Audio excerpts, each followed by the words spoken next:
Hello, dear teachers. We are glad to see all of you here. Today, our guest is Shakhnoza Muminova, and she will share with you her experience of how she adapts in new countries and finds a job that she likes. Shakhnoza is a Skyeng teacher and the conductor of Skyeng speaking clubs. A part of teaching, she runs her own business in tourism industry. She has a small hostel in Tbilisi, Georgia. Before teaching, she worked for 18 years in humanitarian sector, providing assistance to population in needing places affected by crisis, war, or natural disaster. Shakhnoza visited more than 20 countries and lived in 5 and counting. So, Shakhnoza, thank you for coming, and I want to ask you a first question. What drives you to change your life, and why changing life is good? Hello, good afternoon. I'm very happy to be invited here. Thanks for inviting me and giving me the opportunity to speak. Yes, regarding your question, it was probably the feeling that I always wanted to live life in full. I was born to a family of doctors in a provincial city of Uzbekistan. And, it was during Soviet times, and traditionally I had to perform a kind of scenario prescribed for a decent girl from a decent Uzbek family of Soviet times.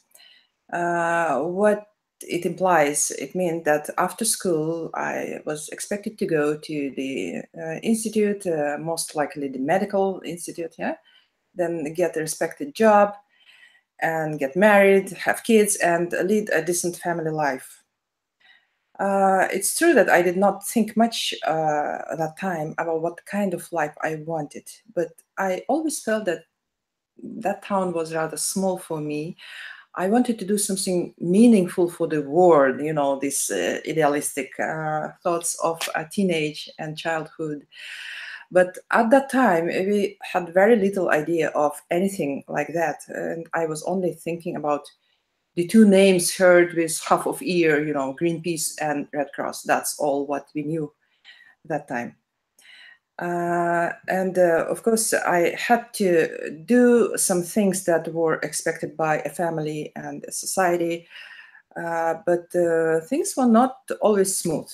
I ended up going to the wrong institution, not consulting with anybody. I got married to a guy, not actually introducing him even to my family. And then at some point, I got a diploma of the profession that I never thought of. I got a diploma of a teacher of biology, which was absolutely nowhere in my dreams. But okay, so I have this diploma, and so I decided, why not teach at school? And surprisingly enough, I liked it. The teaching itself became something like very interesting for me, although I still ran out of school because, it was boring to deal with the administration and all of that mess. And wondering about what more interesting could I do, I ended up coming to a non-profit organization. They call them non-for-profit. I had no idea what it was all about, and I started attending trainings. And I discovered a whole new world, which amazed me. I was then offered to become a trainer for adults in one of those non-profit programs, and I just jumped into it. Later on, I was promoted to a position of a training coordinator and then program manager for a peace building project in my own country. And then my next job was in what we call relief area. It was when I took my first overseas assignment. I was sent to Tajikistan to lead programs of fighting malnutrition in children under 5. After spending 2 years there, I came to Georgia in 2008 to help refugees and displaced people. Then I went to Afghanistan to help poor farmers to overcome the consequences of civil war. Then from there, I went to Chechnya for a shorter assignment. And then Ukraine. I finished my last mission in Donbass in 2017, in fact, just a year ago. And since then, I'm in Georgia. You know, changing life keeps you mobilized. It gives you a feeling that you live your life in full, you know. It feeds your curiosity, and it keeps you in a good shape, yeah. I mean, mental shape and physical, of course. One thing that I learned through all this rather incredible journey is that you should not be afraid of changes, as you never know where you're going to find your treasure. If this is, for example, your comfort zone where you feel safe and secure and comfortable and confident, in fact, there's nothing bad in it, yeah, but to me, it's rather boring, because what I know is that this is the place where miracles happen. So in order to have those miracles in your life, you have to go jump from here to here, you know? And this is what actually change in life does to you. Wow. Thank you very much, Shakhnoza. So you worked in the places affected by war and crisis. How do you feel about going to dangerous locations? Interesting question. Thank you for this. I would be lying if I said that I was never scared. Of course, it was scary, yes. And I felt tension before going. But then I thought, if somebody can do it, I probably can do it too. And if I never give it a try, I would never know what actually it takes and what it is like. And you have to let your fears be. This is what I would say. Because your fear is a very natural, normal human reaction to something dangerous, right? So don't try to overcome or to suppress your fear, because it should do its job. Yeah, eventually it will do good for you, your fear. And how do you cope with that? The strategy with fear, working with fear, is, as my sister taught me a while ago, is to let yourself imagine the worst things that might potentially happen to you, and let yourself experience all terrible, frustrating, and frightening feelings related to it. And at the end, you will see that when it comes to the actual moment, your feelings are not that strong anymore, you know, as you have gone through them already, you know, and things are not that frightening, you know, and it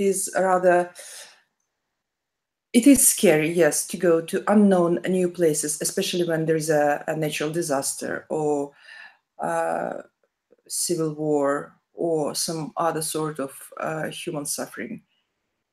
And I must say that you have to develop your own coping mechanisms, how you are planning to recover and recharge your batteries. Because if you don't do it, counting only on your strengths, then you end up being burned out very quickly, yeah? And this is not a good thing.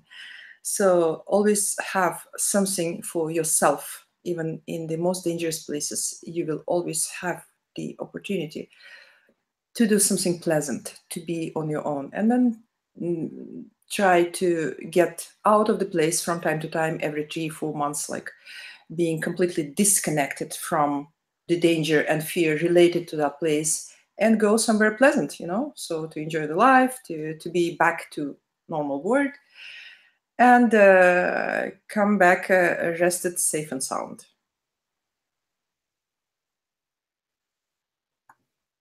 Yeah, thank you very much. I suppose that I'll watch our stream again after, because it's sort of philosophy, yeah. I have another question. How to find a rewarding job and job which you like in other countries? That's a very interesting story, because you know, when you get a contract when somebody invites you for a job, it's one story, right? You get a formal contract, everything is official, so you have a guaranteed job. In most of the cases, you have a place to live, and everything is organized. That's one thing, and it's a thing that you would be looking for at first place, right? But then it happens that sometimes you go to a place where nobody actually waits for you there. You know, you have to realize that there is nothing prepared and nobody is looking to welcome you there. So you have to find your place in that country and to find a thing to do for yourself. Yeah. How did I do that? You know, I come to a new place, I look around, and I try to see what is needed here and there, and if I can offer something to address that. Or you should understand what you actually want to do and what my habits are in general is that if I don't have it around me, I just organize it. You know, when I came once to a place where there was no place for watching movies in a company, I just organized a movie club. Then I came to Georgia, for example. I wanted to invite maestros of tango, Argentinian tango, to to participate, to dance with them, but there was nothing like this, so I just organized a tango event and I invited them. In next time when I was bored and I was looking for something to do to occupy myself and to keep me busy and have some income, of course, I said, okay, if there is no need for me as humanitarian worker, then I am probably going to earn money doing something that I can. And so why not do cooking clubs? So I opened a cooking club, which still exists, and still works sometimes. And it's a great pleasure, first of all. And second, it expands your circle of your friends, people you know, and it makes you to be known to people, and it is a job that you created for yourself. A year ago when I came to Georgia after finishing my humanitarian mission in Donbass, I first thought that I would take some rest, maybe 2-3 months, and then I will start another mission. But then I felt that it's not a good time for me to go to a mission because I don't want to, because sometimes you feel like fed up with something that you do and you want to change. And so I decided to stay in Georgia, not to jump into another mission. And of course, then I was bored, and I decided, okay, why not try business? And I opened a hostel. It was, I don't know, it was a little crazy maybe to open a hostel in like 10 days time. But I'm happy that I have done it, and it's still functioning, and it's a great experience, and it kept me very busy all year, And so the short answer to your question is that if you don't have a job that you want, just create one, and I know that opportunities are absolutely always there for you to start doing something that you like, and eventually it will turn out to be a good job for you that brings you a good income and good feeling of fulfilling your potential to the full. Thank you, Shakhnoza, very much. You're so open-minded person, really. It's great. And which of the countries where you've lived you like most of all? Well, every country is unique. Yeah. The key is to be open and to stay curious about the country, about culture, about people, and be respectful. I've been to quite a lot of countries, not too many, I would say. There's still a lot to discover. And of course, there are countries that you call just pleasant and nice, and life is so great there. I love Switzerland, for example. It's very, very nice country. It just takes my heart forever. Yeah, I love England. I love France and many other places. But I must say that to me, being sort of a rebel by my nature, life in those countries is a little boring. Yeah. So, and very often I choose to go to a country which is in the list of, so to say, developing country. Yeah. Or third world country, what we call. I don't like this name, by the way, very much, but this is what they call. So, and you know, from each country, by the way, I bring sometimes nice things for the memory, you know, and those keep me feeling, you know, very, very warm about that. Like this thing is from Afghanistan, and it's beautiful, you know. And this is a table runner that I brought from Ukraine, and I cherish it so much because I love that country, and it reminds me of a very good memories that I had. Or like this doll that people just prepared for me and gave me in Georgia. It's a Georgian traditional costume, you see, and you know, it's cute to have, and it you know, gives me a feeling that I've been to that place. People remember me. I remember people. So as for the countries that I like, of course, first of all, I have to say Georgia. I don't know what is special about this country, but since I first came here in 2008, I can say that my heart remains here forever. Whenever I go, I always come back for whatever reason. If I don't come to Georgia for more than 1 year, I start terribly missing it. You know, I always need to come back. I can't say though that this is my last destination, probably not. The most difficult question to answer for me was a question, where do you actually live? I always have difficulties to answer that question because there is no such place where I live permanently.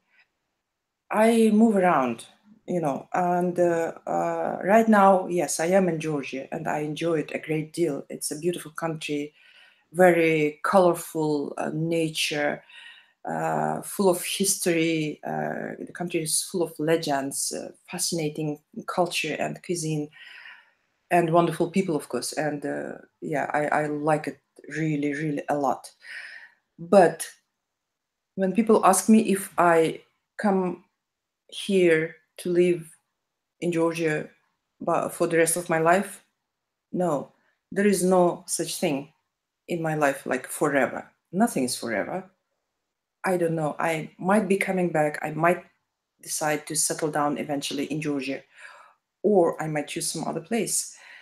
And this is the beauty of it because I never set any limit and say that, okay, from now on, this is going to be my place.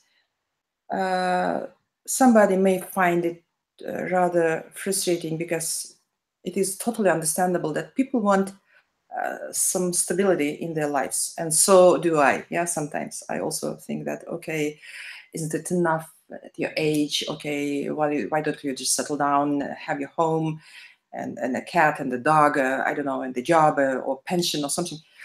But then I realized that it's not a good time for it yet. So I still want to move around. Why I'm now in Georgia? Because sometimes it's good to stop.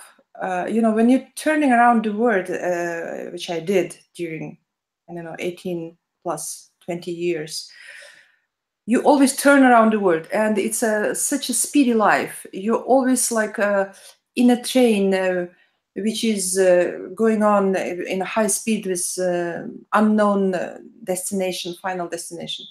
And sometimes it's good to stop and watch the world turning around you, you know, and it's so amazing from time to time.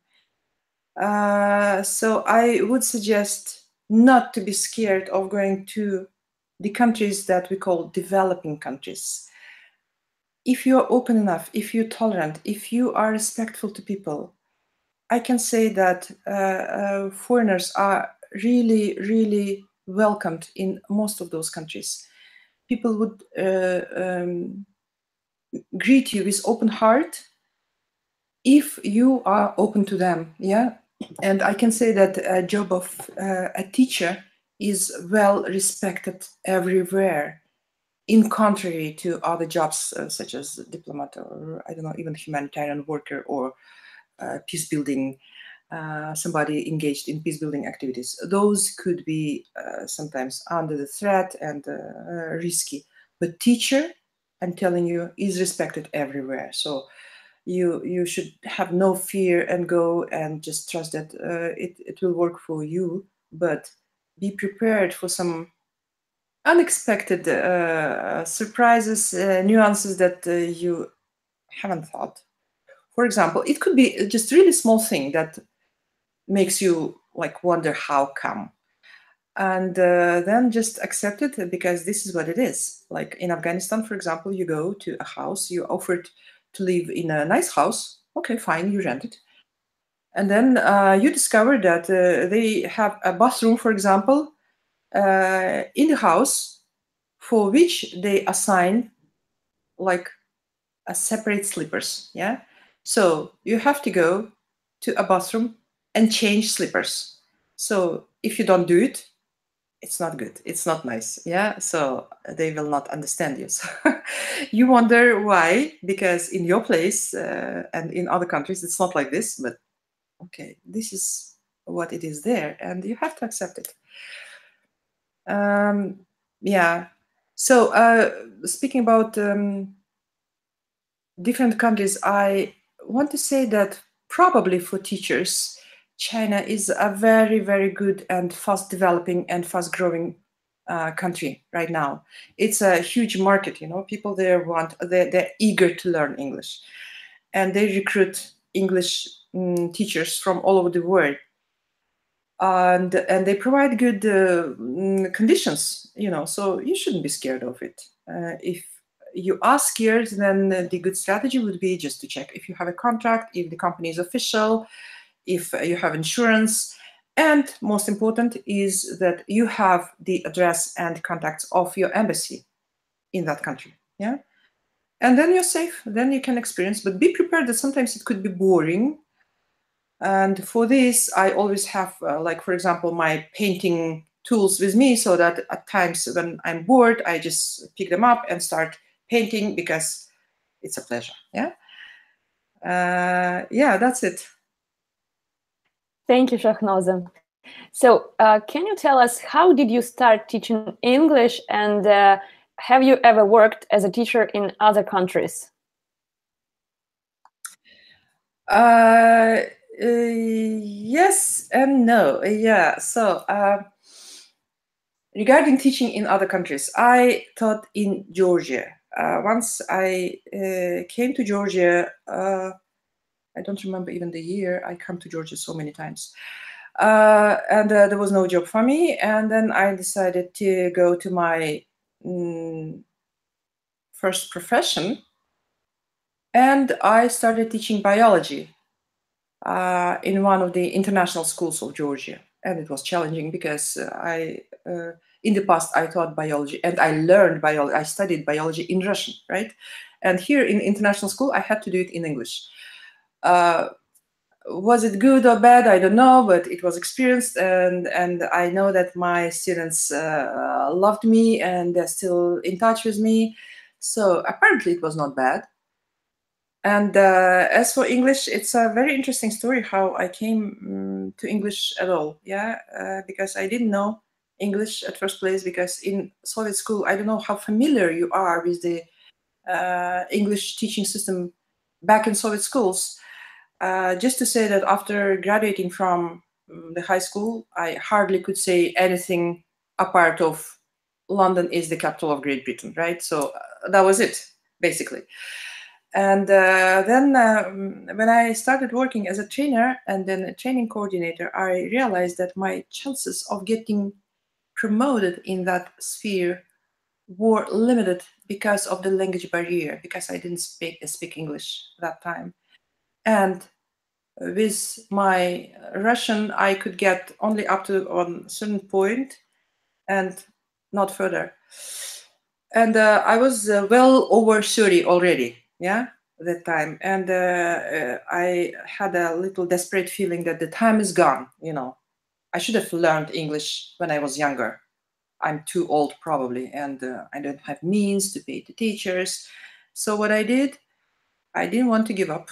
It was really like a feeling of something unfair. Why?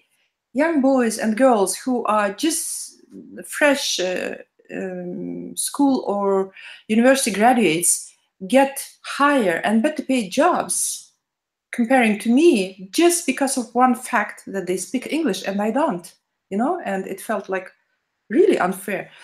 So I decided to start using the internet. It was beginning of millennium, you know, and I already had a computer. I was so proud of it, and I was connected to the internet. So I installed a program called ICQ. At that time, there was no Skype, there were no messengers, no Facebook.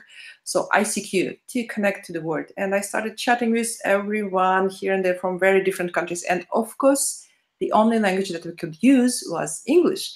So I had to translate those messages, you know, and there were no online translators, no Google.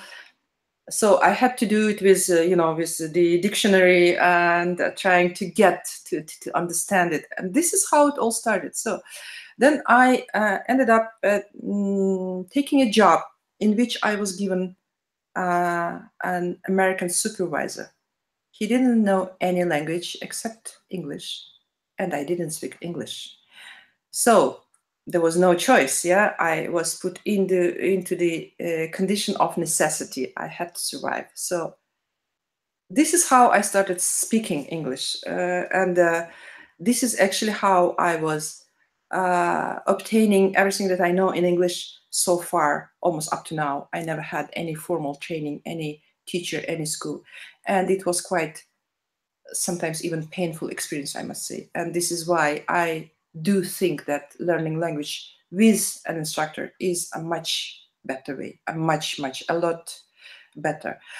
And then at some point, a few years ago, I wanted to get a job in one agency that I really wanted to. It was a dream of my life, I thought that time.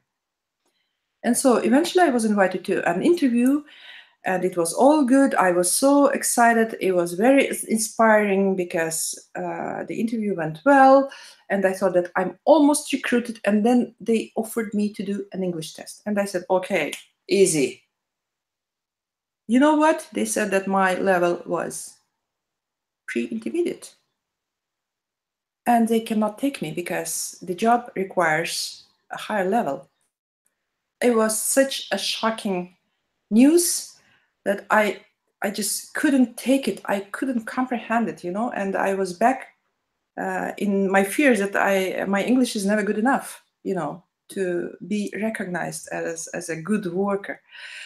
So that was gone, and I forgot about that agency. But since then, I started thinking that I probably have to work on my English more. And this is how just recently, very recently, I must say, 6 months ago, I came to the idea that probably teaching in the online school would help me. Yeah.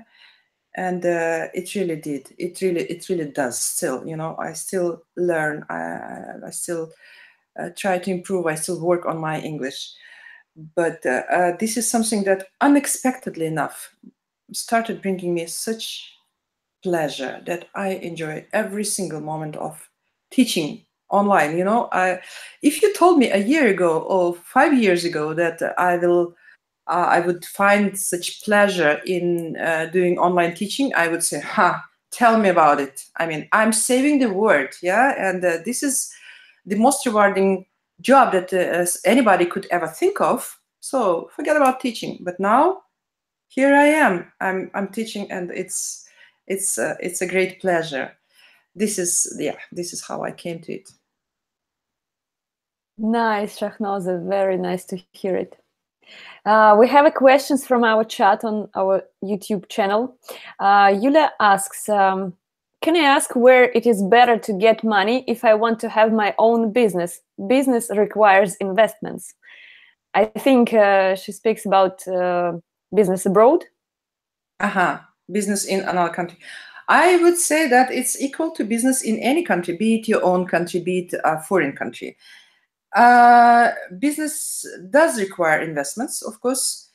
And then there are two ways. One way is to start a business that doesn't require investment, and you always can find such things. Like, for example, my cooking club. I can't say that it's a huge business, yeah, but it is business.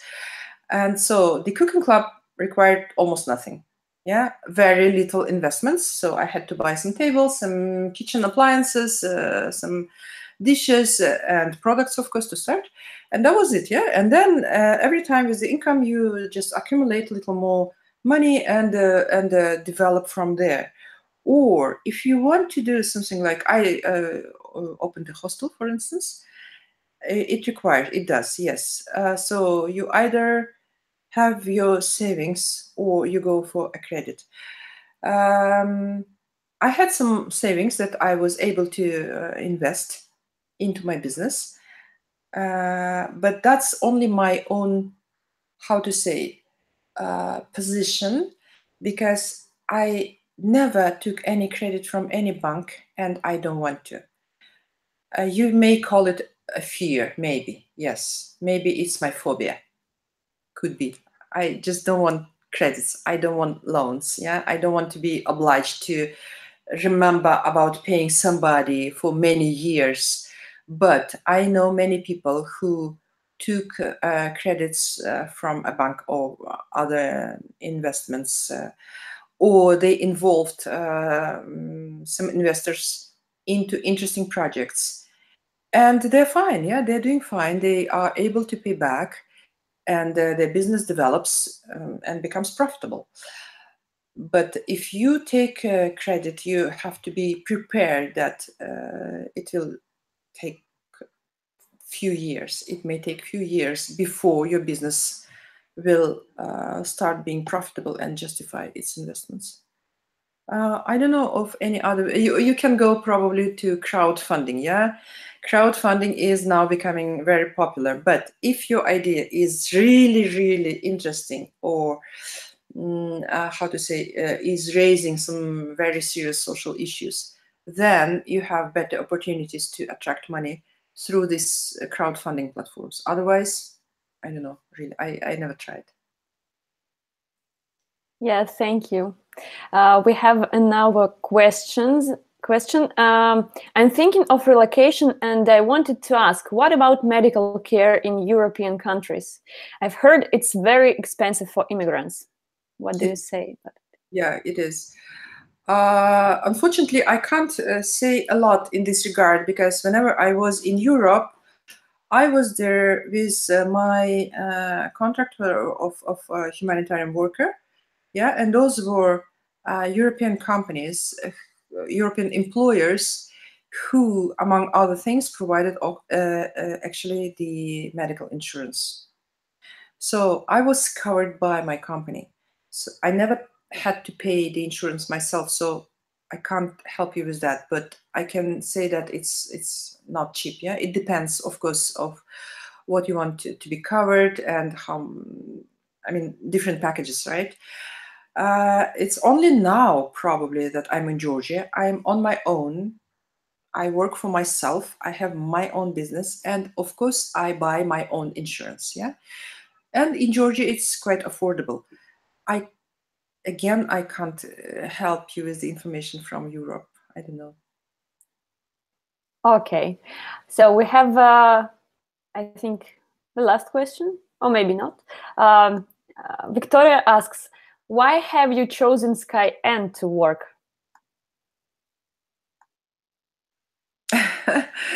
Interesting, because Skyeng, I remember that I was thinking about teaching English, preferably online, because I didn't want to get offline students or go to work at school, because I still had a memory of, dealing with schools which I didn't like.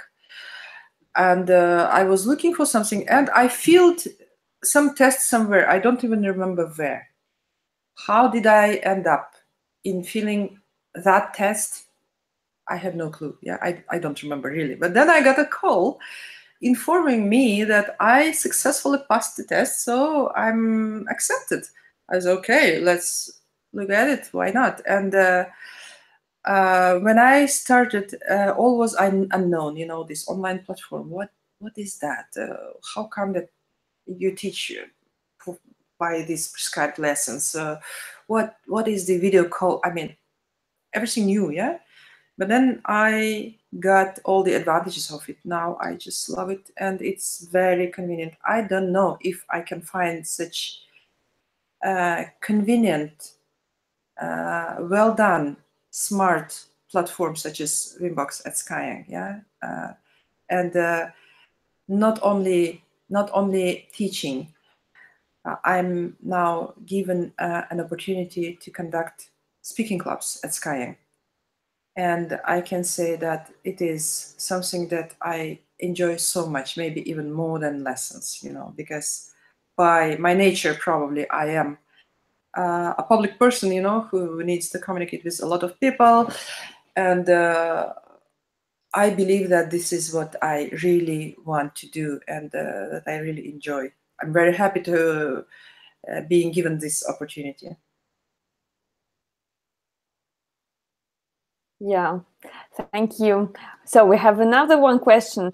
Everyone has childish dreams about his future. What were you dreaming about when you were a child? As I said, I remember dreaming about doing something meaningful for the world. And all I knew that time was something called Red Cross and something called Greenpeace. That's all what we knew, yeah?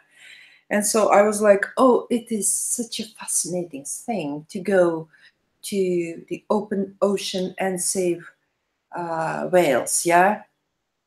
Or dolphins, or save a nature. And it was like really great. But then after, all we had of public organizations in Soviet Union was Komsomol Union. Yeah, by the way, I worked in a Komsomol Union as well.